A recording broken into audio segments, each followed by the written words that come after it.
Drew Alba alongside manager of the Walla Walla Suites, Colby Waterlow, for another edition of Countdown with Colby. Colby, you didn't do it with me that time. I got distracted. Sorry. Got distracted. It's okay. It happens. All right, Suites lose yesterday's ball game 9-7, but your team comes back 7 unanswered runs in the 7th inning.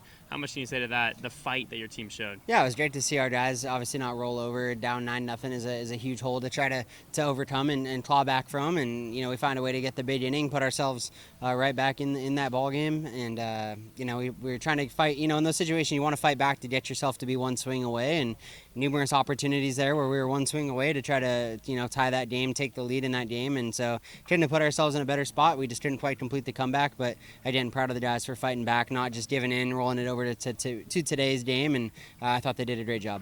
You got Ben out on the hill today, didn't travel with the team over to Cowlitz, should be nice and fresh. What do you expect out of him? Yeah, I'm expecting for him to come out, hopefully attack early, settle in a little bit quicker as far as in the zone attack and early counts, trying to get himself ahead in a few more counts.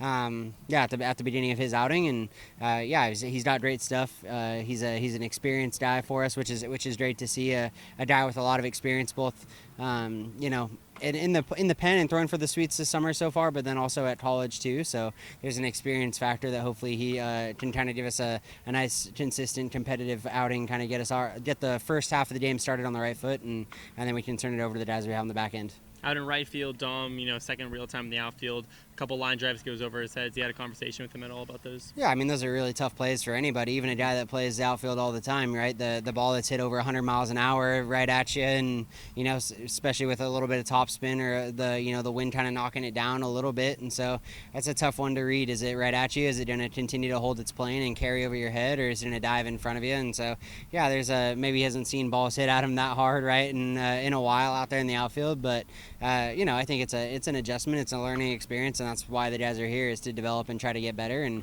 all part of the process. Yeah, exactly. Learn from the experiences they see in the game, and you don't really, in some things like that, you don't really know you need to work on it until you see it happen to yourself. So exactly. So I think he knows that he's going to continue to improve, and yeah, I'll kind of go from there. Out of the gate, the Knights showed a lot of small ball, 2 of their 3 first base hits, a couple of bunts, they end up both coming around the bases and scoring. Are you more ready for that now you see it? Or do you maybe want to more implement, with the Borleski grass, laying down some of those bunts down the third base line, or maybe, after seeing yesterday's ball game, are you expecting anything differently, maybe the same moving forward? I'm expecting the same from them. I think we knew that it was going to happen. Yeah. In some of those instances, it's like you can be prepared and ready to go. The first pitch drag bunt maybe taught us off guard a little bit, and but also those were two perfectly executed bunt plays where even though you're expecting it, it still doesn't mean if they don't put it in the right spot, it's a pretty easy hit to get for them. So they did exactly that. They executed perfectly, which was a tip of the cap to them. That's their mentality. That's kind of how they play a little bit, is win at all costs, a little bit more small ball. And there's aspects and times that we might try to do that, but also philosophically maybe some differences in how we're trying to create runs and generate runs, especially that early in a game. So it's a style of play. I thought it's aggressive. It definitely makes us have to react to them, and so it was effective in that sense. You lose yesterday's ball game, but there's a sense of momentum, I feel, at least, moving into today's ball game. 7-0 the last 3 innings of the ball game.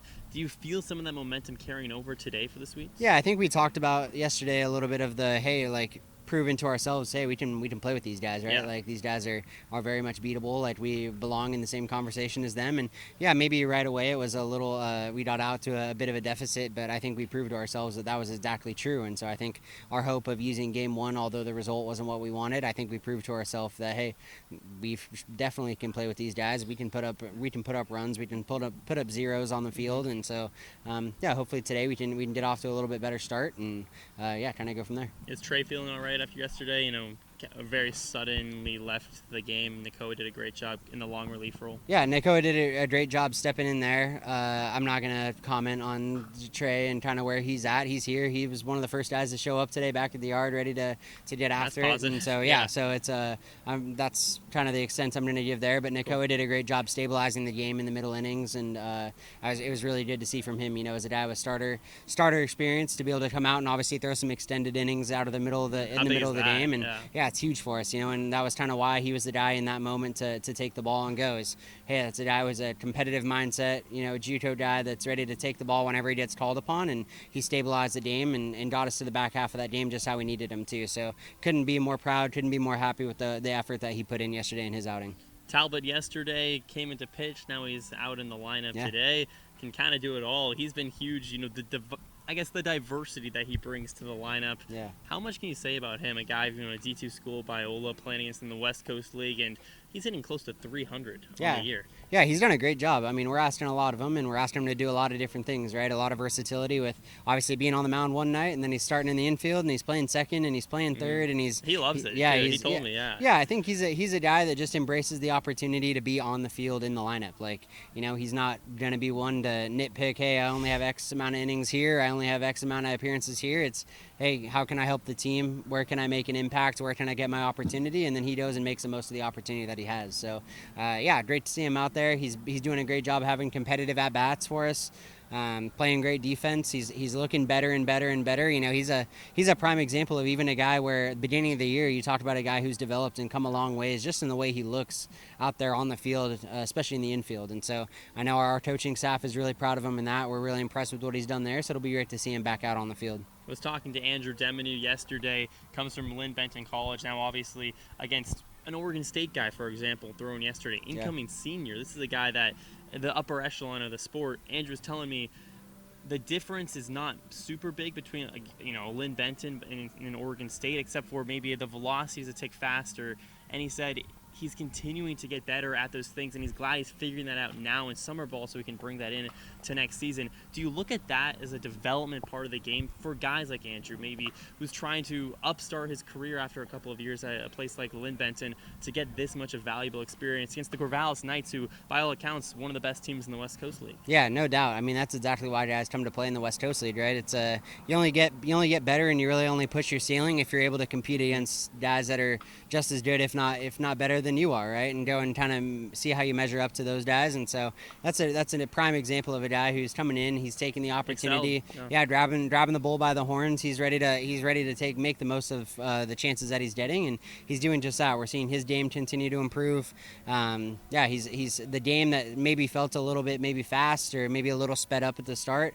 The more experience you get, the more time that you have on the field in those settings, the game starts to slow down, feel a little bit more neutral, a little more natural, smooth. And so I think he's getting to that point, which is awesome to see for him. And coming out of Lynn Benton, which is an extremely strong community college program here in the Northwest, and playing against and with a lot of highly talented players. And so it's good to see him that highly talented players, no matter what their name is next to their the school name next to their name is, it doesn't matter, right? Talented players are talented players, and he's doing a good job matching right in the mix with those guys. Landon Young made double-digit errors throughout the first few weeks. Since then, it's been pretty clean, knock on wood, obviously. Mm-hmm. You're throwing him more and more out of that shortstop role. For a while there, he wasn't finding himself out at short. Has he built that trust back? Yeah, he's building trust up. He's getting better, obviously, with the skills and the talent and the tools that he brings to the table. The other thing that we really like is just really enjoy his motor on the field, right? What does he do for our defense? He plays with a good tempo. He plays with a good sense of urgency. He commands the infield. He's talking. He's doing some of the leadership qualities, kind of coming into his own as far as what it means to, as a shortstop, kind of lead the infield core and kind of be that kind of that rock solid presence in the middle infield. And so not only is he making strides in his defensive play skill wise, but he's doing some things like that at a high level as well, which is helping him to kind of solidify and be a consistent presence we can put out there. It's pretty hot today, Coach. Your team feeling good? Yeah, we're feeling good. Ready to roll. Let's go. We're just finishing up BP. Let's get after it. Ready to roll. Low 90 degrees. There's a concert after the game. What's your favorite concert you've ever been to? Question of the day. Ooh, question of the day. Favorite concert I've ever been to. You a concert guy? Yeah. I enjoy concert. I'm a once in a while concert guy. Yeah, I don't go 100 minus. Yeah, I don't go frequently, but I do enjoy a concert. I saw Chris Stapleton in nice. concert. That was a good one. Country guy. Yeah. I've been to a couple good country concerts. Brothers Osborne. What's the biggest concert you've ever been to? Stapleton? I went to the Stapleton was a big one. I went to Kenny Chesney stadium tour at Lumen Field a few years ago with him and Old Dominion and a whole bunch of people there. So that one was a pretty big. Yeah. Went straight from the Mariners game to that concert. It was a day game for the Mariners and then straight to the concert. Kind of like today. It's quite the day. Baseball into a concert. Yeah, exactly. There we go. Are you staying for the concert? I'll probably stick around for a little while, check it out, and hear a few songs. Yeah, hear a few songs. See it. Whiskey Creek Band. It's a really talented group. I've had the chance to see them at a few different events around town and whatnot, and so we'll maybe stick around for a little bit. But depending if the Sweets win or lose a little bit. Yeah, we'll see. We'll see. We're gonna do that, but then also hope that a little earlier start means not getting home after midnight tonight. Right. So